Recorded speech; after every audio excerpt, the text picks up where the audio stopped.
Buonasera e ben ritrovati con il TG Flash di New Sicilia, di eseguiti i titoli più importanti del pomeriggio. Nuovo accordo tra Sicindustria e Regione Siciliana per rafforzare la competitività e l'innovazione delle piccole e medie imprese locali del settore turistico. Si svolge davanti alla Corte d'Assise di Siracusa il processo per l'omicidio di Giovanni Russo, il 22enne ucciso a Vittoria in provincia di Ragusa un anno fa. La lite con l'imputato, Alex Ventura, sarebbe scoppiata per una sigaretta.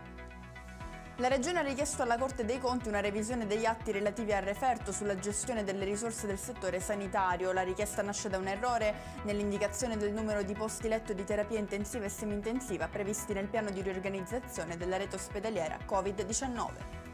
Si è insediato oggi Stefano Sfameni, il nuovo dirigente della squadra mobile di Palermo. Sono onorato di essere qui, ha dichiarato il nuovo incaricato che sostituisce Marco Basile, promosso al grado di dirigente superiore, trasferito a Roma. Chiudiamo con le previsioni meteo per domani in Sicilia. Prosegue il maltempo sulla regione, pertanto la Protezione Civile regionale ha diramato un'allerta gialla nelle province di Messina, Catania, Palermo, Trapani e Agrigento. E con questo è tutto, prossimo appuntamento domani alle 13:30. Grazie per averci seguito, buona serata.